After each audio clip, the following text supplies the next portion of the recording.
ان کے کانوں تک ڈالتے ہوئے سب کھول کے بتا دیتا ہوں، یہ پھر بھی نہیں مانتے۔ میں تو کمزور بندہ ہوں، اشکو الیک ضعف قوتی، میں میری قوت کا شکایت تجھ سے کرتا ہوں، ان کے نہیں ماننے کی شکایت میں نہیں کر رہا۔ یہ تو نادان ہے، انہیں سمجھانا میرا کام ہے۔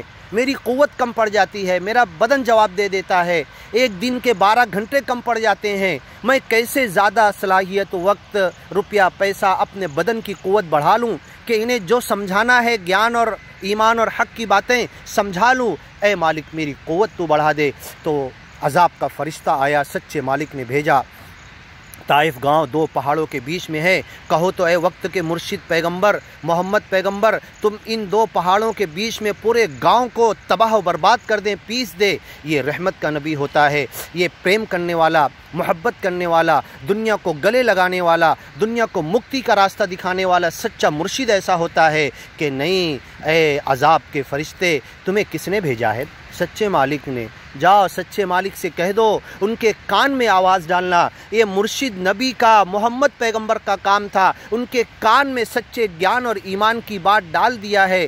جس دن انہیں سمجھ میں آئے گی وہ گیان میں آ جائیں گے، اور اگر وہ مر بھی گئے تو ان کے خون کے ذریعے میری یہ محنت کلر لائے گی، رنگ لائے گی، میری محنت قبول ہوگی، ان کی اولاد اس گیان کو مانے گی۔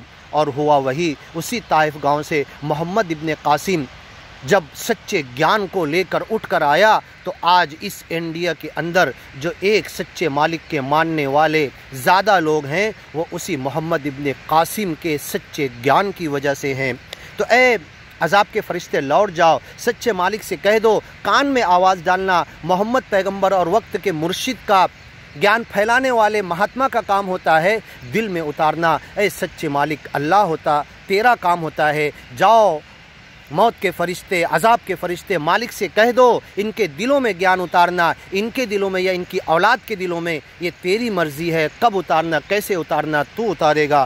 تو حضرت ابراہیم نے بھی اپنے باپ سے کہا کہ میں تمہارے لیے لا املک، کوئی طاقت اور قوت نہیں رکھتا، وما املک لک من اللہ من شیء، میں اللہ کو صرف دعا کر سکتا ہوں، مانگ سکتا ہوں، ارداس کر سکتا ہوں، پرارتھنا کر سکتا ہوں، اللہ سے ریکویسٹ کر سکتا ہوں، رو کر گڑگڑا کر مانگ سکتا ہوں تمہاری ہدایت کی دعا، تمہارے گیان پرانے کی دعا، اور یہ کرنا نہیں کرنا، تمہارے دل میں گیان اتارنا نہیں اتارنا، اور تم جہنم کے لیے پیدا ہوئے ہو یا جنت کے لیے، یہ تو سچا مالک ہی جانتا ہے۔ اگر جنت کے لیے پیدا کیے ہوگے تو تمہارے دل، دماغ میں، بدن میں یہ گیان اتر جائے گا، تم گیان پر مرو گے، اور اگر جہنم کے لیے پیدا ہوگے تو پھر میں کچھ نہیں کر سکتا۔ لا املک وما املک لک من اللہ من شیء، میں اللہ کے مقابلے میں، اللہ سے میں کسی چیز کا مالک نہیں ہوں کہ اللہ سے کچھ کروا لوں تمہارے لیے گیان پر لانے کے لیے۔ ربنا علیک توکلنا، اس گیان کے راستے میں، اس گیان کے پھیلانے میں اے سچے مالک ہم تجھ پر ہی بھروسہ کرتے ہیں۔ وَإِلَيْكَ أَنَبْنَا، اور اس گیان کو لے کر ہم بھی تیری طرف ہی مڑے ہیں، تیری وڑک لے کر، تیری پہچان لے کر، تجھے جان کر، تیرا نراکار روپ کا تعارف دنیا والوں کو کرایا، ہم اس نراکار روپ، تیرے اس نراکار روپ کو دنیا میں سمجھ گئے، اور تجھے قبول کر کے، تجھے مان کر پوری دنیا کو اس سچے گیان ایمان کی طرف لانا چاہتے، قرآن کی باتوں کی طرف لانا چاہتے۔ وَإِلَيْكَ أَنَبْنَا، ہم تو اے مالک تیری طرف مڑ گئے۔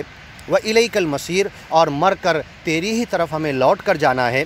رَبَّنَا لَا تَجْعَلْنَا فِتْنَةً لِّلَّذِينَ كَفَرُوا، جو اگیانی ہیں، ہم تو کمزور ہیں، چھوٹے بندے ہیں، ہمیں ان کے ہاتھوں کھلونا نہ بنا۔ فتنتاً، ہمیں آزما مت، یا ہمیں دکھ تکلیف نہ دے گیان کے راستے میں، بلکہ یدخلون فی دین اللہ افواجا، فوج در فوج یہ اگیانی لوگ گیان میں داخل ہوتے چلے جائیں۔ لا تجعلنا، ہمیں مت بنا، فتنتاً آزمائش، للذین کفروا، اگیانی لوگوں کے ہاتھوں، واغفر لنا، ہمیں معاف کر دے، مینو بخش لو، ہمیں معاف کر دو اے مالک۔ واغفر لنا، ہم سب کی معافی کر دے، جتنے گیان پر آئے ہیں سب کی معافی کر دے، سب کو بخش لو، سب کو معاف کر دو، سب کے پہلے کے گناہ معاف کر دو، یہاں تک کہ پہلے کے گناہوں کو نیکی میں بدل دو، جیسا کہ تو نے قرآن کی سورہ فرقان میں وعدہ کیا ہے۔ ربنا انک انت العزیز الحکیم، اے ہمارے رب تو بڑی عزت والا ہے، تو زبردست ہے، تو قوت والا ہے، ہم تو کمزور بندے ہیں، ہم اپنی شکتی کی حد تک کے یہ گیان پہنچا سکتے ہیں۔ انکا انت العزیز الحکیم، اے اللہ تو بڑی عزت والا اور حکمت والا ہے۔ آگے کی ویڈیو میں سنیے، لقد کان لکم فیہم اسوۃ حسنہ لمن کان یرجو اللہ والیوم الآخر ومن یتول فإن اللہ هو الغنی الحمید۔